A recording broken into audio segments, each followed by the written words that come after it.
विरोधी पक्ष नेते, विरोधी पक्ष. हा बरं. नाही अध्यक्ष महोदय, एक मिनिट.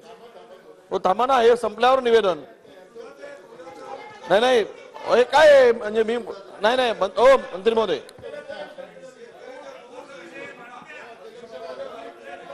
हो थांबा ना जरा, 2 मिनिट थांबा, खरं जाईल ना.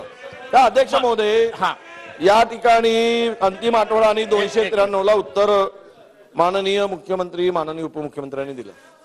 अध्यक्ष महोदय, उत्तर देत असताना देतो त्या ठिकाणी देतो माननीय उपमुख्यमंत्री देवेंद्रजींनी सांगितलं की तुम्ही विदर्भाचा प्रस्ताव आणलाच नाही. खरं तर 293 वर त्याचा काही प्रमाणात उल्लेख आहे, त्याच्या उत्तरात काही आलेलं नाही. विदर्भाच्या विषयासंदर्भात मी जे विषय मांडले 293 वर अजिबातच उल्लेख केलेला नाही. 293 चा आम्ही ज्यावेळेस अंतिम आठवडा प्रस्तावाच्या संदर्भात दुसरे आमचे पुण्याचे उपमुख्यमंत्री म्हणाले की तुम्ही अंतिम आठवडा प्रस्ताव दिला. तो अंतिम आठवडा प्रस्ताव आपल्या बीएससीच्या 1 दिवस अगोदर द्यावा लागतं. तो द्यावाच लागतो. नाही दिला असता तुम्ही दिलाच नाही म्हटले असते. पण तुम्ही आम्हाला शब्द दिला की आपण तिथून बसून सुद्धा माननीय अध्यक्षांनी सांगितलं की आम्ही तुम्हाला बीएससीच्या वेळेस आम्ही मदत करू आणि 2 दिवस अधिवेशन लांबेल. तो प्रस्ताव आम्ही मागे घेतला असता, उद्या 2 दिवसांनी दिला असता. ते बघा, हे काही विषय अडचणीचे नव्हते. सत्ताधारी पक्षाचा सुद्धा प्रस्ताव त्याच विषयावर होता, विदर्भाच्या संदर्भात.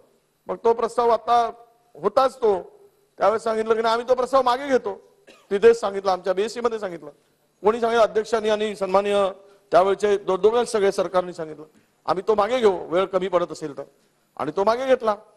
आताही आणत असाल चर्चेत, आम्ही बसतो रात्रभर, विदर्भावर चर्चा करू.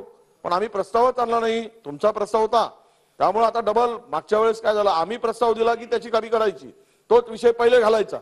आम्ही अल्पकालीन चर्चा दिली, आमच्या अगोदर तोच विषय घातला. आम्ही ज्यावेळेस 293 दिला, ही जी काही जगलरी केली जाते विरोधकांचा प्रस्ताव दाबण्याची किंवा त्याचा तो दिला त्याची डुप्लिकेट मारण्याची, हे सगळं चाललंय कामकाजामध्ये दिसलं. मी मगानी या संदर्भात नाराजी व्यक्त केली अध्यक्ष महोदय. अध्यक्ष महोदय, आम्ही जे प्रश्न उपस्थित केले 293 मध्ये असेल अंतिम आठवड्याच्या त्या कुठलाच विषयाचा उत्तर समाधानकारक मिळाले. शेवटचा आठवडा, शेवटचा दिवस आहे. आम्ही त्यावर आता वॉकआउट वगैरे करून आम्ही काही निषेध करणार नाही. पण यातील दिलेल्या आमच्या भाषण पूर्ण ऐकून घ्या, भाषणाचं पूर्ण माहिती घ्या आणि त्यातील कुठल्या प्रश्नाचं उत्तर सरकार म्हणून दिलं. आम्ही मिहानच्या संदर्भात विषय मांडला. आम्ही अध्यक्ष महोदय विदर्भ मंडळाचा आमचा वैधानिक विकास मंडळाच्या संदर्भातला जो प्रस्ताव आहे त्याच्या संदर्भात मांडला. काही सुचवायचं नाही. मराठवाडा विदर्भ ही जी वैधानिक मंडळ तुम्हीच म्हणत होता त्यावेळेस की आपण हे केलं पाहिजे. सरकारची मानसिकता नाही. विदर्भाच्या बॅकलॉगच्या संदर्भात, विदर्भाच्या हक्काचं जे काही मिळालं पाहिजे त्या संदर्भात नाही. पश्चिम विदर्भातला अमरावती विभागाचा जो बॅकलॉग आहे तो मांडला, त्याच्यावर काही उत्तर नाही. जे काही आम्ही सांगितलं कर्ज काढा, वैनगंगा नळगंगा योजनेस आपल्या नदी जोडण्यासाठी, त्यावर काही उत्तर नाही. काढा म्हटलं 84,000 कोटी घ्या सर्वांनी, नाहीतर रोखे काढून कर्ज काढायची तयारी आहेच. या कुठेही या आम्ही केलेल्या अनेक विषय मांडलेत, त्या संदर्भात कुठेही उत्तर समाधानकारक आम्हाला मिळालं नाही. विदर्भाच्या प्रश्नावर, संत्र्यावर आम्ही बोललो की संत्र्याच्या संदर्भात आपलं वजन आहे दिल्लीत, आपण गेला तर फटकन होऊ शकतं. उपमुख्यमंत्र्यांनी त्याच्यावर सांगितलं नाही की आम्ही संत्र्याच्या संदर्भात केंद्र सरकारने किंवा धानाच्या संदर्भात 20% जे काही निर्यात लावली, हे सगळ्या विषयाचं उत्तर आलं नाही.